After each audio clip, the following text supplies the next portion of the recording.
You're watching The Fix with me, Karima Brown. I'm in conversation with political analyst and author Eusebius McKaiser. Eusebius, the African National Congress is, of course, meeting. They met on Friday and they're also meeting again tomorrow. Corruption is very big on the agenda.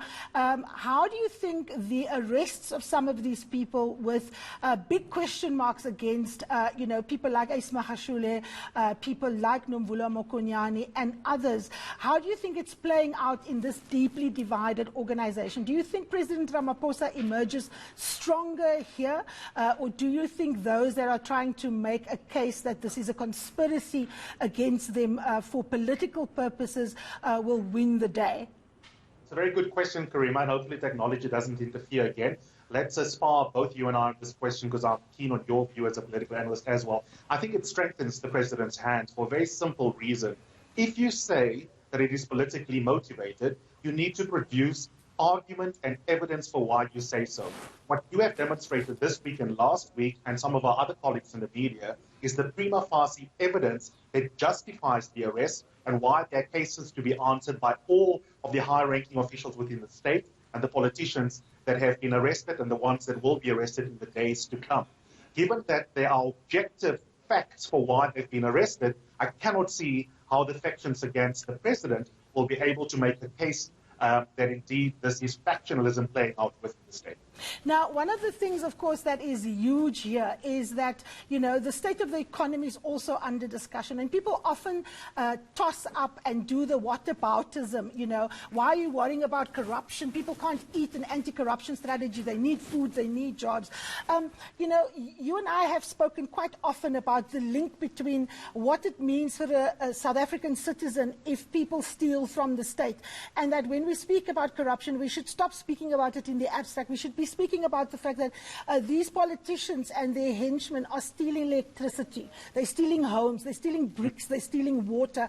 What is the connection, Eusebius, particularly as we see criminal gangs becoming more and more powerful, between someone not being able to get a job and a politician stealing, whether it is education money or housing money or water money for that matter?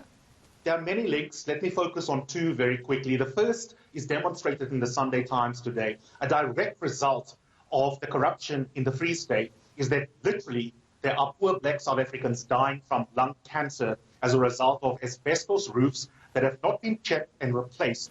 There you have the opportunity cost of corruption being completely existential in front of us. Poor communities not enjoying service delivery and many people dying. So there you have a link between corruption and the health of individual citizens. Corruption is not victimless. Then there is a more complicated but nevertheless equally important second implication of corruption. It means that your state is slowly sliding toward becoming against the state, a criminal state, like the kind of activity we see in Mexico, where criminals fundamentally are in charge of what goes on in the state. And at that level, not only is there an existential crisis for the individual citizen that doesn't have their roof replaced, but your entire foundation of your democracy is undermined. Now, a lot of people, including leaders of political parties, were scoffing at the fact that someone like Vincent Smith was arrested, right? You and I have a different view. Why is someone like Vincent Smith's arrest important, even though he's no longer in Parliament? Vincent Smith was a senior ANC MP.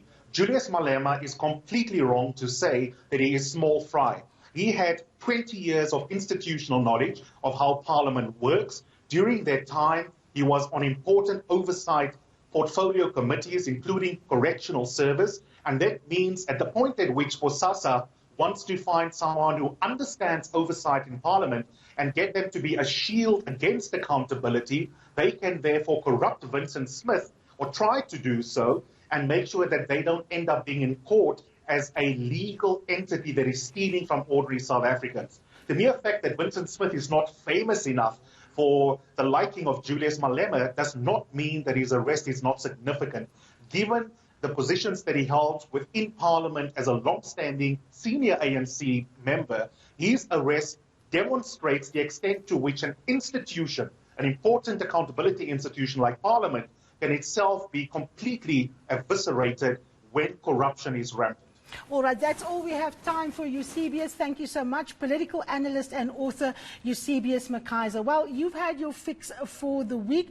Join me again next Sunday. Thank you so much for watching.